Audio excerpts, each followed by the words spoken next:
Para uso da palavra, o ministro da Cidadania, João Roma. Bom dia, senhor presidente. Parabéns pelos 1000 dias. A comemoração da semana começou quente. Lá na Bahia, o povo lhe abraçou com muito carinho. Queridos ministros, colegas parlamentares, membros e colaboradores do governo, senhoras e senhores, amigos do Distrito Federal, que dão tanto entusiasmo para essa ministra que tem feito toda a diferença ao lado do presidente Bolsonaro para transformar as coisas no nosso Brasil, a ministra Flávia Arruda. Como a ministra Flávia falou, o governo federal não se curvou e enfrentou de cabeça erguida esse momento de dificuldade, porque passam tantos brasileiros, em especial aqueles mais necessitados. Brasileiros que muitas vezes estiveram impedidos de sair de suas casas para ganhar o sustento de suas famílias. E foi para esses brasileiros que o presidente Bolsonaro destinou toda a ação do governo federal. O Ministério da Cidadania, que é o braço social do governo Bolsonaro, já superou a marca de 335 bilhões de reais para atender aos mais vulneráveis. Mais da metade da população brasileira foi beneficiada através do auxílio emergencial. Mas não é só isso. Muitas ações estão se somando a esses esforços para atenuar o sofrimento desses brasileiros. Hoje aqui, nós tratamos da CPR Verde. Tudo a ver com o quesito da segurança alimentar e nutricional. Quem tem fome quer o problema resolvido no momento da fome. Não adianta ter conversa, ter projeto, ter perspectivas futuras. Precisamos de soluções. E é isso que nós estamos fazendo. Já no início, tivemos contempladas, não foi uma nem duas famílias. Foram mais de 800 mil famílias que receberam, através de ação coordenada do governo federal, cestas de alimento. Através do Pátria Voluntária, através do Brasil Fraterno, fazendo com que muitas entidades se somassem nesse esforço de fazer levar o pão a quem tem fome. Sabemos que a cesta de alimentos é o emergencial, está para a segurança alimentar, como o carro-pipa está para a segurança hídrica. Mas tem quem sede, quem tem fome, precisa do problema resolvido de imediato.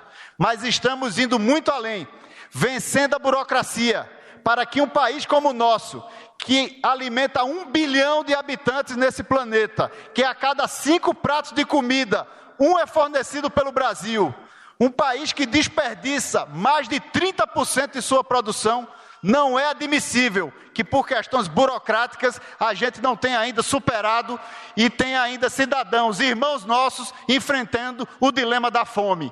É isso que nós estamos trabalhando.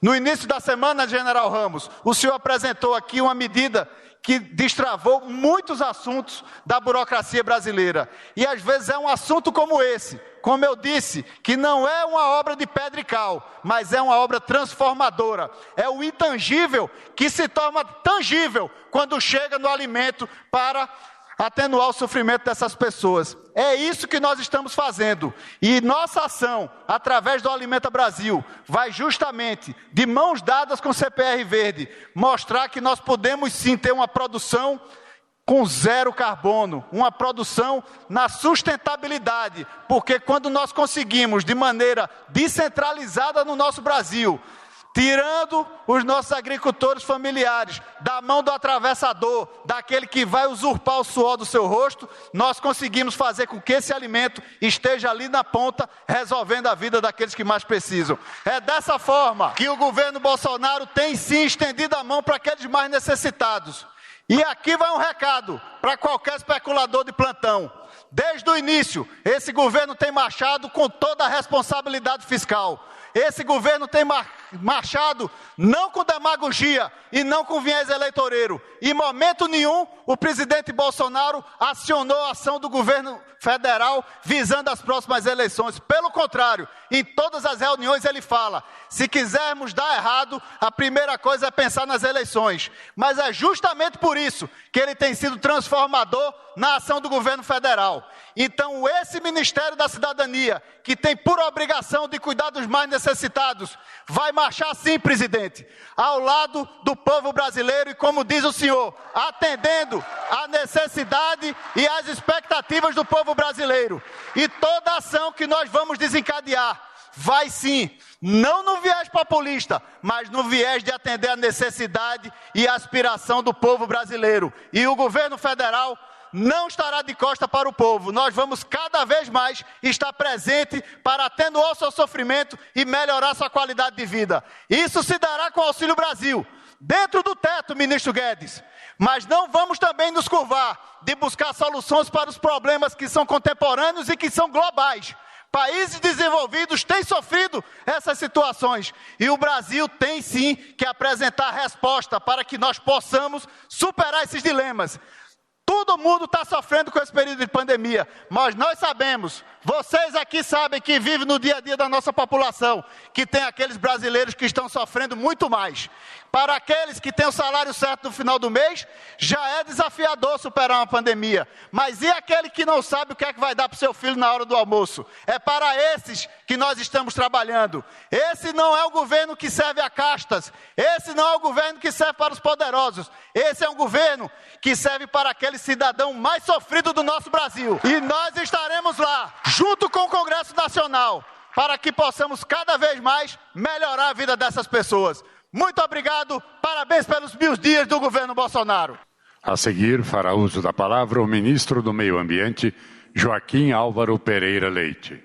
Presidente, parabéns pelos 1000 dias. É uma honra poder contribuir com esse governo e com as entregas que esse governo está fazendo. Semana passada nós estivemos na ONU e o seu discurso foi bem claro. O futuro do emprego verde está no Brasil. Na energia renovável, na agricultura sustentável, na indústria de baixa emissão, no saneamento básico, no tratamento de resíduos e no ecoturismo. Eu queria me permitir corrigi-lo.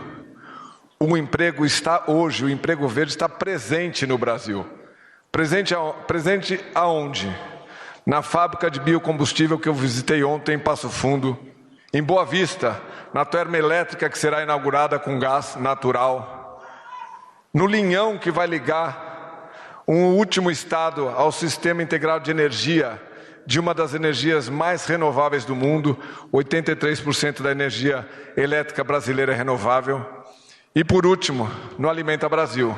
O Alimenta Brasil é um desafio, é atuar levando diretamente o alimento da pequena agricultura local à cesta básica daquela comunidade, tirando os atravessadores e não buscando um alimento em uma região distante, que aí sim ia ser poluidora e não estaria de acordo com o meio ambiente.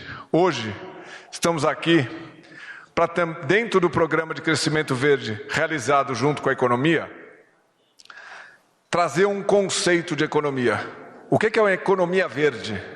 É aquela economia que resulta na melhor condição de vida da população, além de garantir a qualidade ambiental, como a redução de emissões, a conservação florestal, a preservação da biodiversidade e o uso racional dos recursos naturais.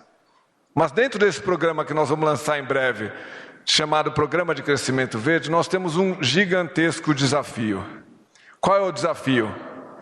É de desfazer a ideia que o desenvolvimento da agenda ambiental possui um caráter meramente punitivo ou somente onera as ações propostas.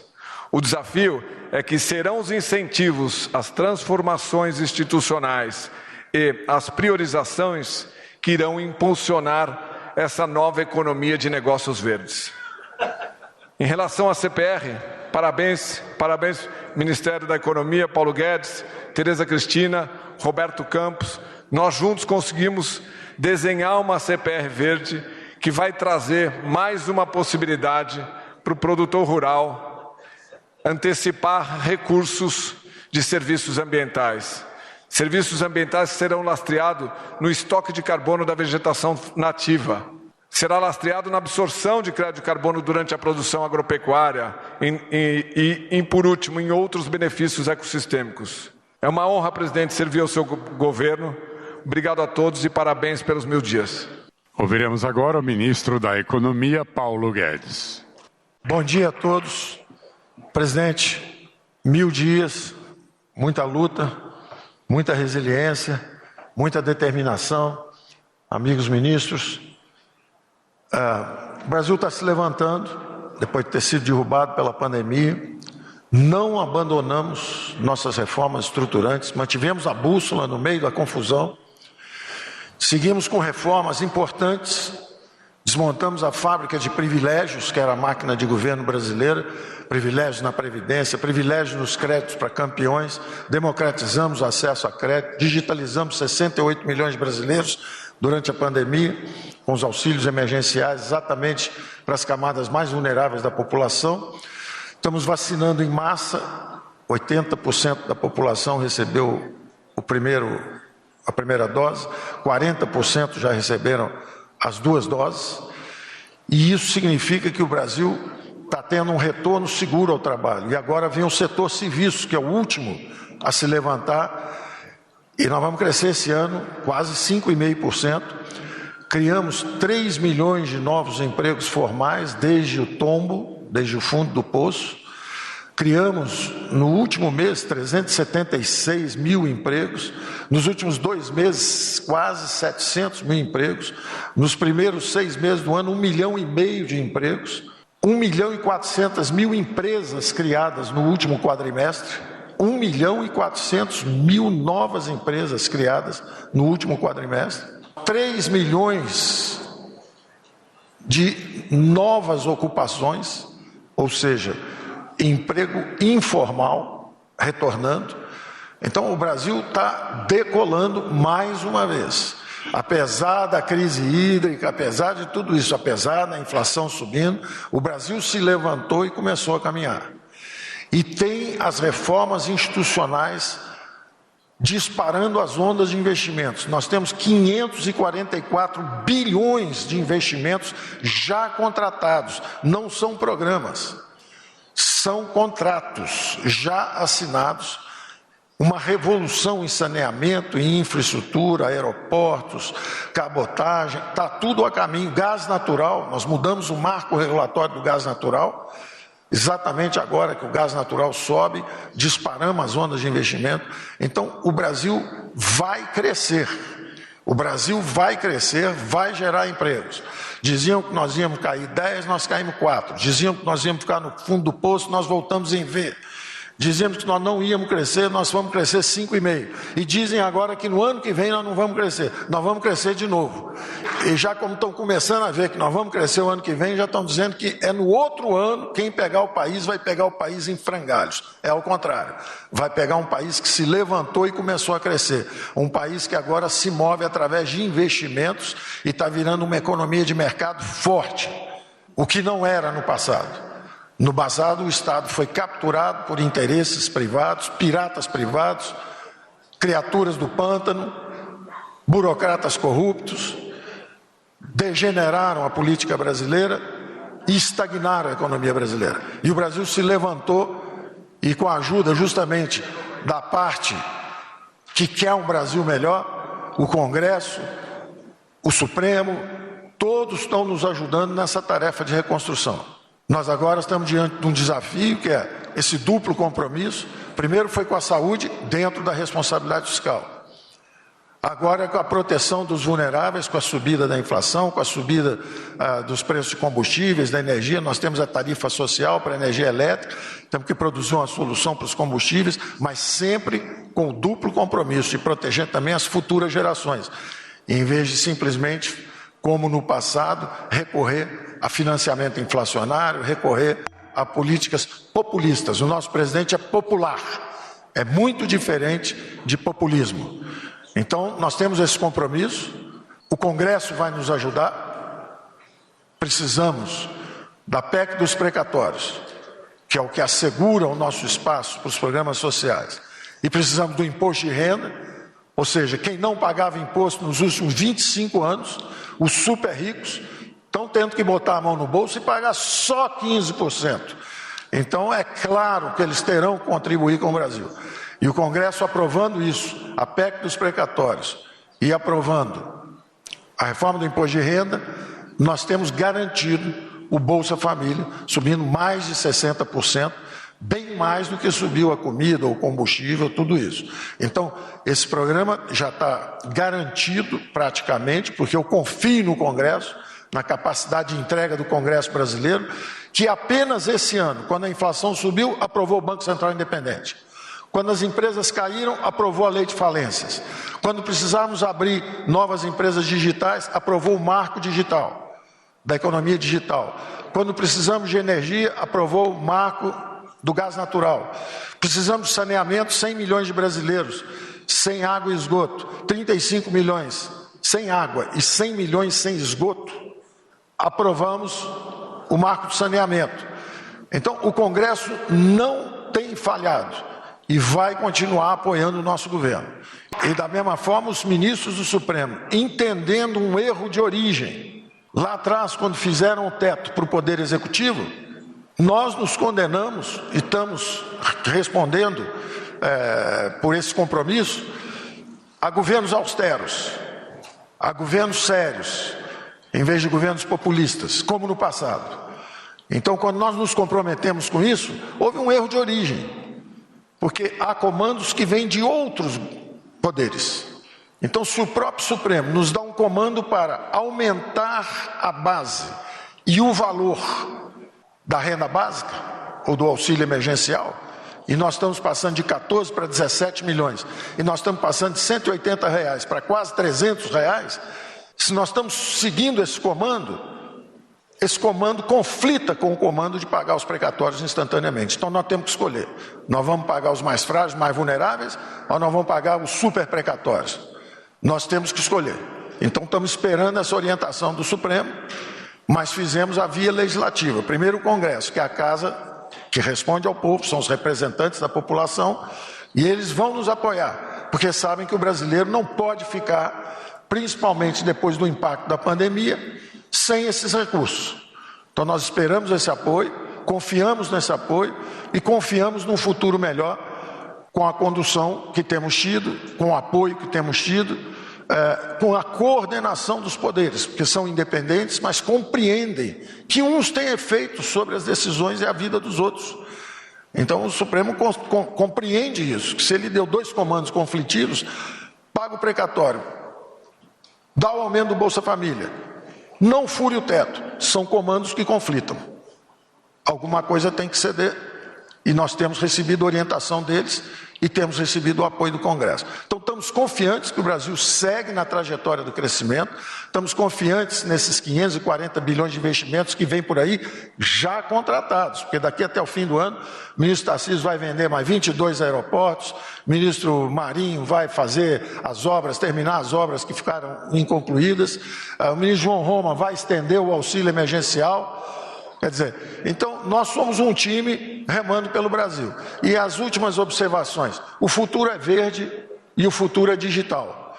Pois bem, o Brasil ganhou o prêmio de o governo mais digitalizado das Américas. É o primeiro país, número 1 das Américas, à frente dos Estados Unidos, à frente do Canadá e a 7ª economia do mundo, onde o governo é mais digitalizado. O que significa isso? Qual é esse prêmio que o Brasil recebeu? Significa que em vez de para fazer prova de vida do INSS, você tem que entrar num caminhão, viajar, às vezes doente, até um hospital em outra cidade para ter uma certificação e receber o serviço do INSS, você faz tudo digital.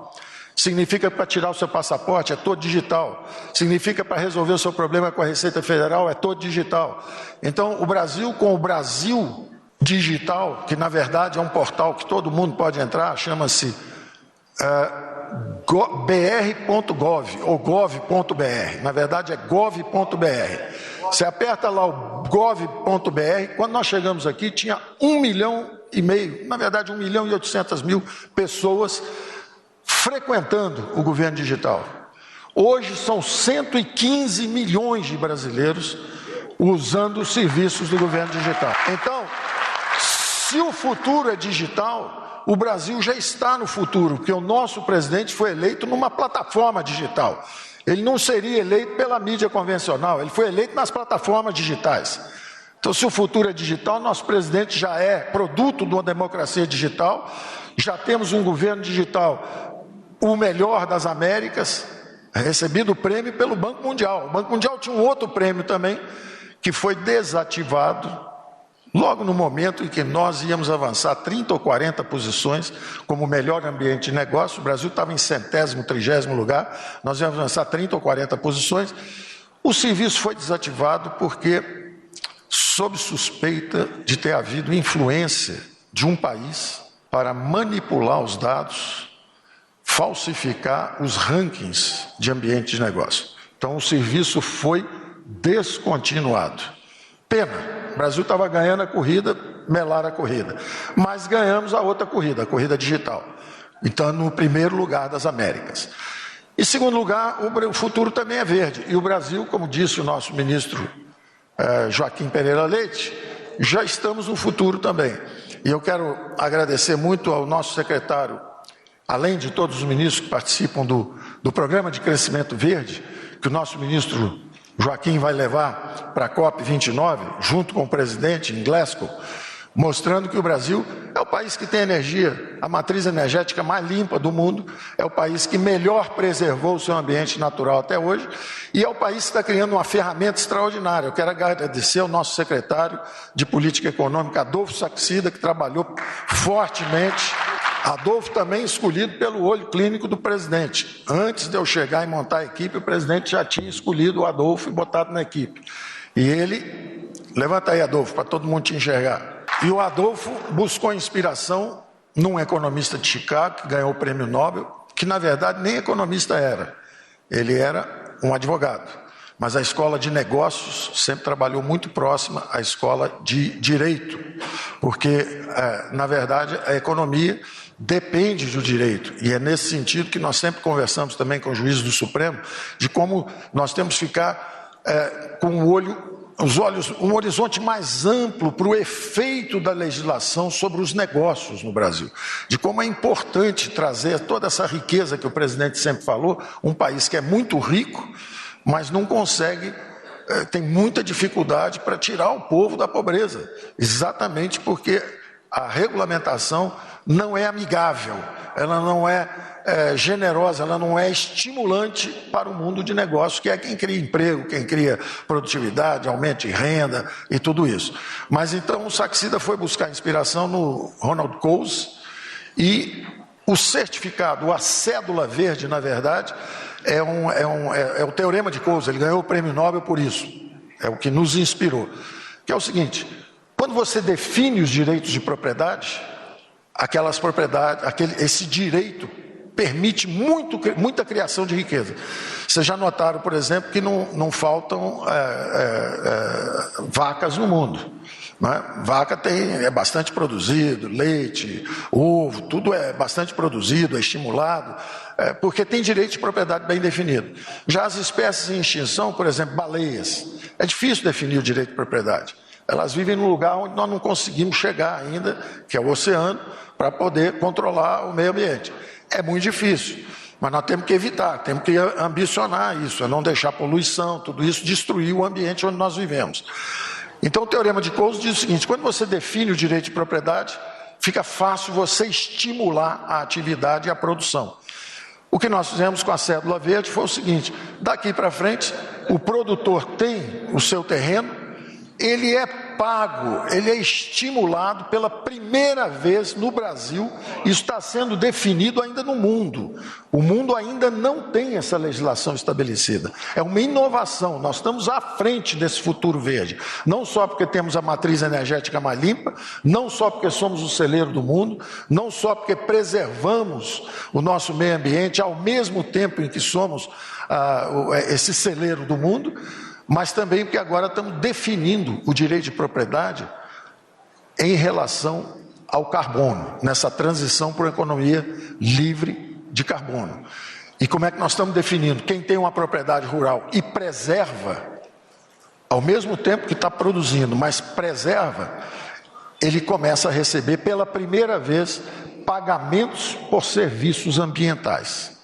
Então, o pagamento por serviços ambientais vai trazer bilhões para a preservação do meio ambiente, para florestas, para parques. Você tem um parque, você quer estimular a preservação? A árvore viva vale mais do que a morta? Sim, se pagarem pela preservação. Então, parabéns a toda a equipe, parabéns, presidente, pelos 1000 dias, e estamos no futuro. E o futuro é verde e é digital.